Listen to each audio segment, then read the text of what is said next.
Kaakati omukyala golaba oyo bbaawe amutemyeko emikono, omukazi yagaanye okusiramuka okudda mu ddiini y'omwami nga ye ayagala kusigala mu ddiini ye ey'obulokole.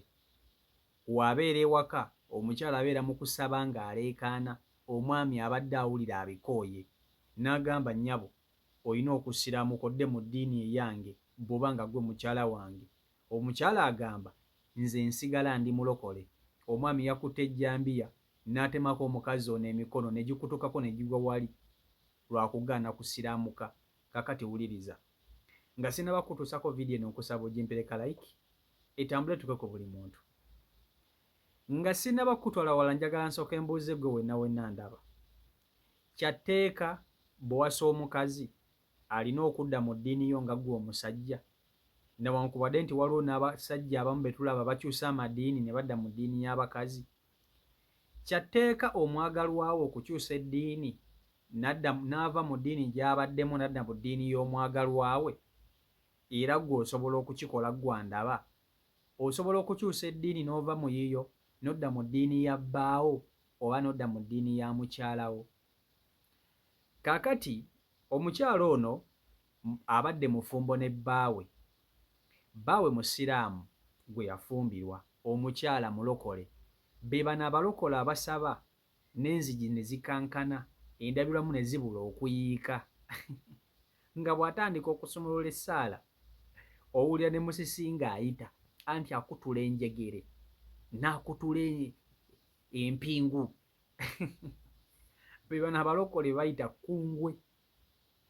Obufumbo bwabwe ne bbaawe bubadde bwambiranye buli kaseera. Omukyala bwe yafumbirwa omwami nga musiraamu, omukyala nga mulokole. Omwami n'amugamba, engeri gy'oli mulokole nze bbaawo gye ndi omusiraamu, gwe mukyala wange kikkakatako okukyusa eddiini n'odda mu ddiini yange bbaawo gye ndimu n'ova mu ddiini yo ey'obulokole. Omukazi yagamba bbaawe, nedda baba, tekisoboka. Nze sisobola kudda mu ddiini yammwe ey'obusiraamu yadde oli bba wange. Sigala mu ddiini yo nange nsigale mu ddiini yange ey'obulokole. Ffenna Katonda gwe tusaba y'omu, just twawula madeeni. Omwami agamba nedda, nze bbaawo sisobola kubanga ndi musiraamu nga mukyala wange oli mulokole.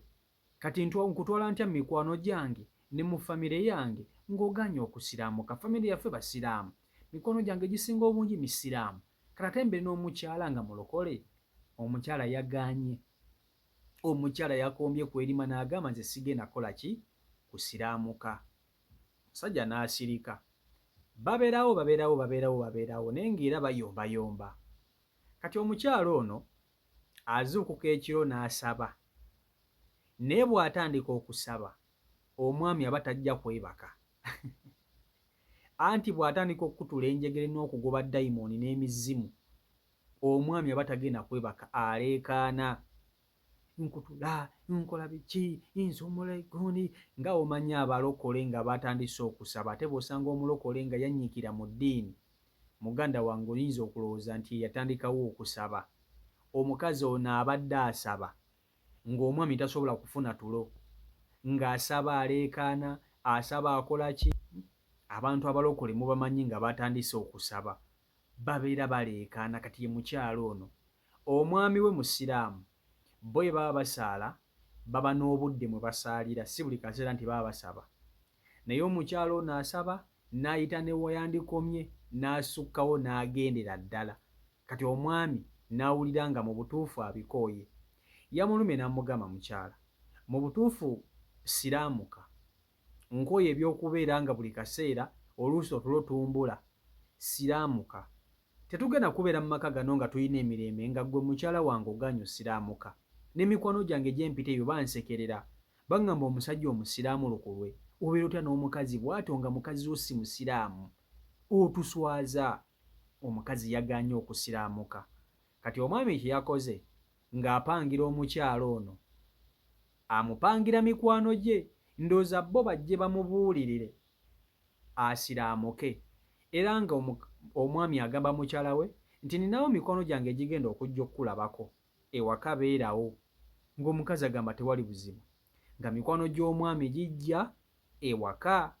nga mission ebaleese yakubuulirira mukyalo ono ave mu ddiini gy'alimu ey'obulokole asiraamuke, nga bajja bulungi nnyo ewaka nga batandika okwogerezeganya n'omukyala.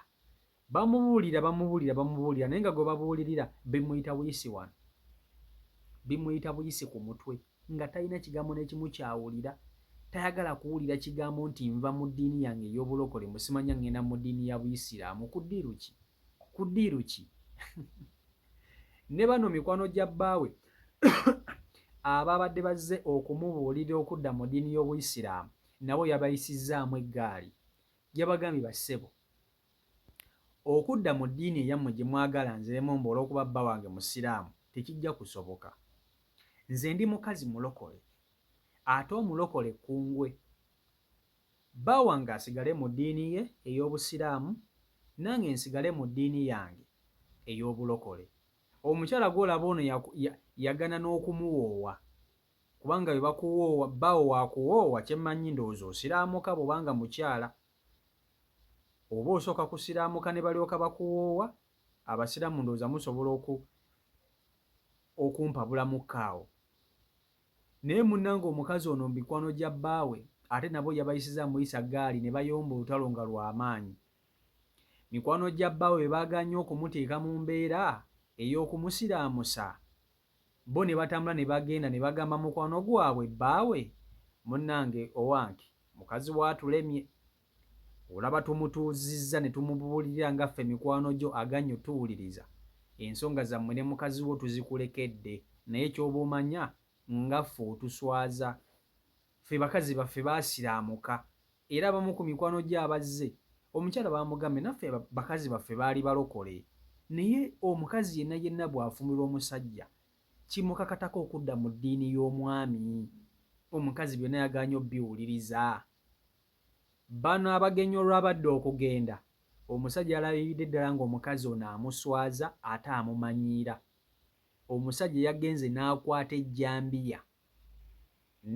ejjambiya, baakabadde bagirina mu nnyumba, ejjambiya, ng'abagenyi baakagenda bwe bati. N'akwata omukazi ono n'amutemako emikono we cwi. Omanye okumulabiriza ng'omukazi ali awo yeesundukusunga, nsijja kusiraamuka, kumbe omusajja ajjudde. Era omusajja yazze bulungi n'ejjamya n'agamba n'ekikazi gwe mpulira ontamya kwi, n'akwata omukono n'agutemako ne gugwa wali. Omukono ne gugwa wali, akono ne kanankogira bwe kati, n'amutemako omukono ssebo lwakugaana kusiraamuka. Ozannya n'okuzannya, omukazi nga bw'atandika okusaba, tojja kwebaka. Abalokole mubamanyi, mubayitako eyo n'eyo, bano ababuulira enjiri. Omulokole bw'atandika okusumulula eddiini, muganda wange, ffenna tuli balokole, ne mulimu ate abalokole boyi wange bo nga banyiiza nga tebanyuma kwesembereza. Nze nkubuulira mazima, okitegeera? So byebyo biri ku sayidi eyo. Gwandaba omukyala wo bw'oba omuwasizza kimukakatako okudda mu ddiini yo, oba buli omu asobola obbeera mu ddiini yo, obufumu ne butambula. Abantu bano abasiraamu balina engeri gye batambuzaamu ebintu byabwe. Omusiraamu tabeera na munju na muntu atali musiraamu. Abasiraamu bo balina obulombolombo bwabwe. Alina okubeera n'omukazi nga musiraamu, newankubadde eriyo abasiraamu abakyuka n'afuna omukazi nga mulokole ate omukazi n'amukyusa.